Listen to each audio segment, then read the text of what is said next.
Actually कहाँ था मैं इतने दिन से। मैं नए डोमेन में घुस गया था। मूवीज़ वगैरह वाली जो बीसी है, जो बकचोदी है, वो चलती रहेगी इसी चैनल पे ही, बट अभी फ़िलहाल किसी और इम्पॉर्टेंट काम पर लगे हुए हैं।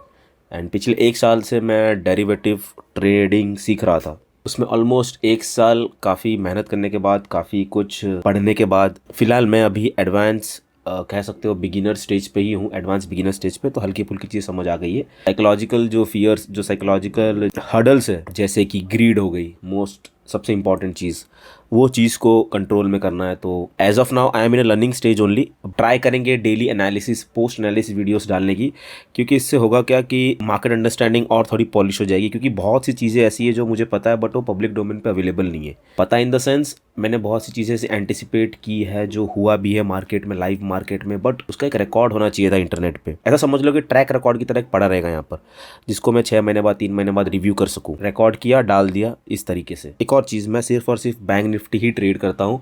एंड मेरा जो चार्ट रहता है वो फ्यूचर चार्ट रहता है। मैं स्पॉट को देखता भी नहीं, क्योंकि मेरा जो सबसे इम्पॉर्टेंट ट्रेडिंग स्टाइल जो है वो है वॉल्यूम के ऊपर। तो वॉल्यूम उसी चीज़ में मिलेगी जिस चीज़ में एक्चुअली ट्रेडिंग होती है। फ्यूचर्स के चार्ट यहाँ पर मैं शेयर करूँगा। बैंक निफ्टी का अगर एक हिडन जोन में निकालूँ, रिवर्सल जोन, तो ये एक लेवल आता है 47,800 से लेके, राउंड फिगर समझ लेना, 47,782.45, 47,900। सो राउंड फिगर अगर लेकर चले तो 47,800 से 47,900, तो ये 100 पॉइंट का रेंज आता है कि हिडन लेवल आता है।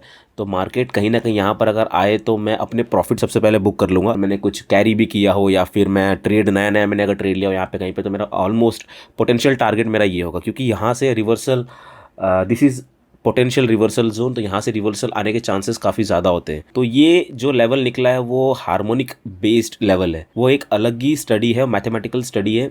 फिबोनाची के नंबर से मिलकर बनाए जाते हैं, जैसे कि डेली टाइम फ्रेम पे। तो ये जोन जो है वो डेली टाइम फ्रेम का है। तो डेली टाइम फ्रेम पे तुम देख सकते हो कि वेन एवर मार्केट एक रिट्रेसमेंट लेता है, 0.618 तक का रिट्रेसमेंट जब तक मार्केट लेता है, तो उसका जो रिवर्सल का चांसेस जो रहता है 0.786 से रहता है। ये हो गया टेक्निकल लेवल्स जो मोस्ट ऑफ द पीपल जो कैंडल स्टिक चार्ट देखकर ट्रेड करते हैं। ये एक हो गया तुम्हारा सपोर्ट एरिया। जैसे कि मार्केट यहाँ पर काफ़ी टाइम पहले रेजिस्टेंस लिया था, कहाँ गया यार, यहाँ पर मार्केट रेजिस्टेंस सपोर्ट, फिर यहाँ पर resistance resistance again turn support. तो ये अब सपोर्ट बन चुका है।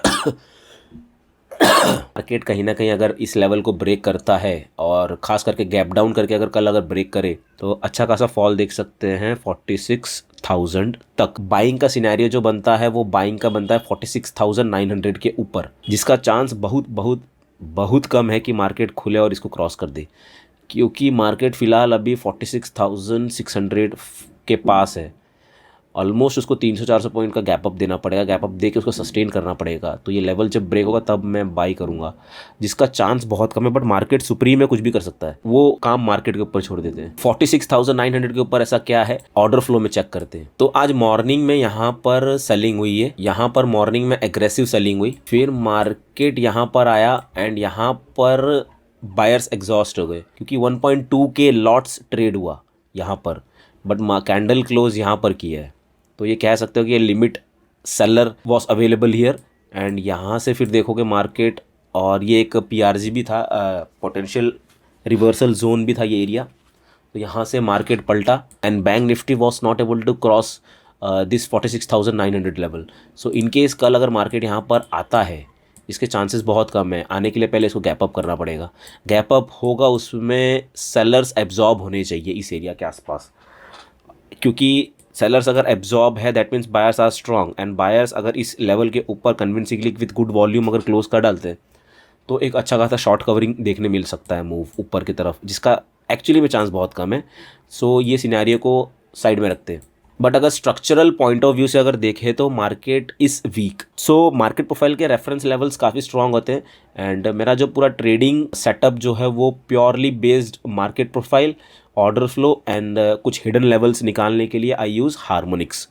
तो मार्केट प्रोफाइल के पॉइंट ऑफ व्यू से अगर देखें तो मार्केट का वैल्यू आज यहाँ पर फॉर्म हुआ है with respect to yesterday's value. So value area तो डाउन है। सो यहाँ पर अगर देखोगे, यहाँ पर एक ये प्रोफाइल काफ़ी फैटी सा एरिया है। सो ये फैटी से एरिया को क्रॉस करना बहुत मुश्किल होता है। मार्केट प्रोफाइल या फिर वॉल्यूम प्रोफाइल के लैंग्वेज में हाई वॉल्यूम नोड कहते हैं। तो मार्केट अगर यहीं पे कहीं पे खुल रहा है और इस हाई वॉल्यूम नोड को तोड़ दे, ये बहुत रेयर केस होता है, क्योंकि यहाँ पर प्राइस स्टॉप हो जाता है, यानी कि ब्रेक सा लग जाता है प्राइस में। यहाँ पर ब्रेकडाउन वगैरह जो है मोस्टली फेल्स ही होंगे। तो अगर मार्केट को इस एरिया को तोड़ना है तो कहीं ना कहीं उसको एक तगड़ा सा गैप डाउन करना पड़ेगा, या फिर आज का जो प्राइस है फेयर प्राइस, वहाँ से रिजेक्शन आना चाहिए। यहाँ से अगर रिजेक्शन आ रहा है दैट मीन्स स्मार्ट मनी ने जो कल का जो फेयर प्राइस था उसको रिजेक्ट कर दिया, यानी कि वो कल के फेयर प्राइस पे ट्रेड ही नहीं करना चाहता। कि मार्केट अगर कल यहाँ पे रिजेक्शन अगर लेता है इस एरिया पे, या फिर गैप डाउन करके डायरेक्ट ट्रैवल करता है नीचे की तरफ, जैसे कि ये पुअर लो है, ये पुअर लो है, ये सारे के सारे रिपेयर होंगे एंड मार्केट कहीं ना कहीं इस एरिया के आसपास आके हॉल्ट करना चाहिए। So monthly time frame market profile के पॉइंट ऑफ व्यू से अगर देखें तो we are bearish, and weekly time frame के पॉइंट ऑफ व्यू से अगर अपने देखें we are still bearish. Monthly bearish है, वीकली बेरिश है एंड डेली भी अगर देखोगे तो बेरिश है, क्योंकि वैल्यू एरिया जो है सबसे इंपॉर्टेंट पॉइंट जो कि मार्केट प्रोफाइल की होती है वो ही प्रीवियस डे के नीचे बिल्ड हुई है। सो कल के लिए जो बायस जो है वो है नेगेटिव सा, बट मार्केट को देखेंगे कहाँ पर ओपन हो रहा है, किस तरीके के बायर सेलर्स आ रहे हैं ऑर्डर फ्लो में चेक करके। अगर उस हिसाब से अगर कुछ कंफर्मेशन मिलता है फॉर अपसाइड तो अपसाइड लेंगे, but most of the chances तो हैं डाउन साइड के ही।